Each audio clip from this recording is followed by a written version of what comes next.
and then for E, it's right on the line, but for F, it's in between the top line and then the...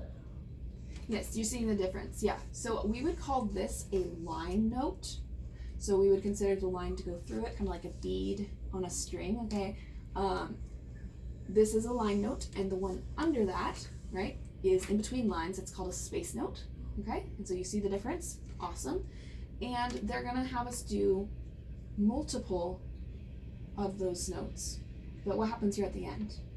It's gonna be 2 E's and then 2 F's. Good, yes.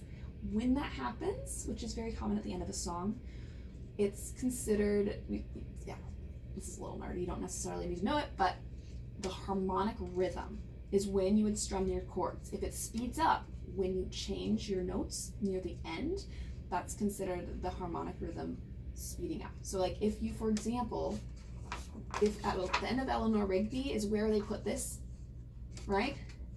Our harmonic rhythm changed there, right? We came in on beat 3. That kind of thing happens a lot near the end of a song usually, just to kind of signify it's different. It's like, and the end or whatever. Okay, so it's kind of like punctuation in our music. So it makes sense that they would speed it up a little bit here. Okay? All right, so I want you to play this, and I'm gonna go ahead and strum along with you. So I'm gonna strum chords. You're still going to do one string for now. Okay? All right.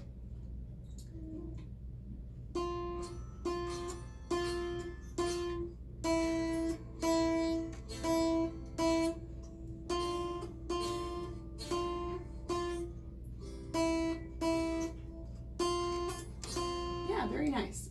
I probably should get my acoustic off the wall so you can actually hear me, but well done. Very, very nice. Okay, making sense? All right, we're breezing on through this. And then this is a little bit faster, right? It kind of goes back and forth. Okay, it's called hammerhead. Do you know why? Do you know why it would be called hammerhead? Play the first measure and then tell me if you think you know. Starts with what? Yeah. E and then Okay, what do you think? Because it's the Jaws theme. Yes, absolutely. Okay, so we're doing a half step, which is from an open string to a first fret. Okay, whenever we're going directly to the next fret, that's called a semitone or a half step. And that's what they used as the theme in the Jaws theme song. So hammerhead, obviously Jaws wasn't a hammerhead shark, right? It was supposed to be like a great white. But yeah, very nice. Good observation. Okay, so they give you a couple more notes. Okay, and again, they're not too bad, all right? I'm gonna explain real quick why we skip a fret here, don't we? Okay, so not all our letters are right next to each other on our frets. In fact, most of the time, they aren't. Usually we would skip over a fret. So there's gonna be lots of times where we have F and we have G, and that sounds nothing like Jaws. No, it's way too happy, okay? So most of the time, the only exceptions are E to F and B to C, which we will see in a moment. It's the same thing. Look, fret 1 again, all right? Those are our 2 exceptions, and they're on our first 2 strings. If we ever forget, oh, do I skip a fret here? Well, you can remember which places was it? Oh yeah, E to F, B to C, okay? So every other time, we're gonna skip a fret to get to the next letter. Make sense? Yeah. Okay. And that's gonna help us with building a scale later. All right, so G is the 3rd fret. You ready? Let's try it.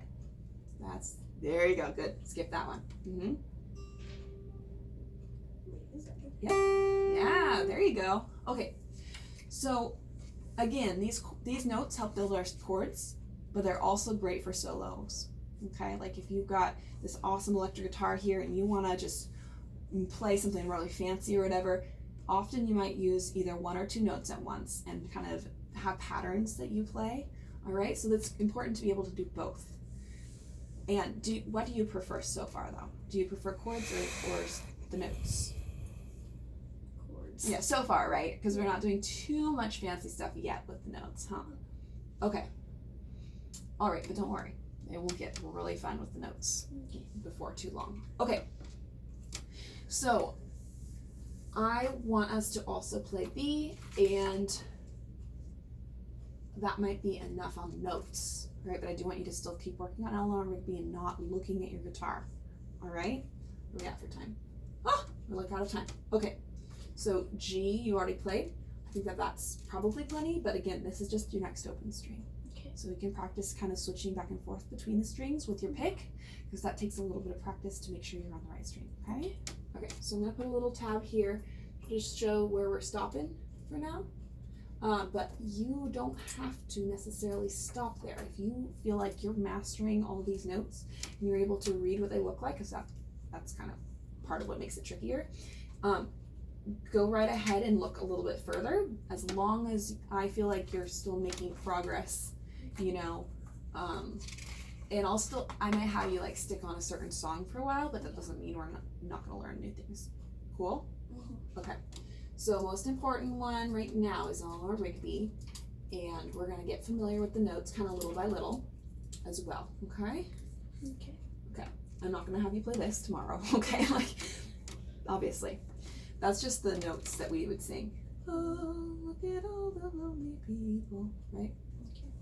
So just, that's what that is, that's the teacher part. But we will get there, okay? All right. You have any questions about that? No. Okay. And do Yellow Submarine too, because we don't want you to forget how to do G7 and everything like that, okay? All right. Also, if you have any songs that you want to work toward, probably should have used yellow for Yellow Submarine, huh? You feel free to bring them in or tell me what they are, because that's what I'm here for. Okay? Awesome. All right. 1, 2, stop here. Awesome. Well done.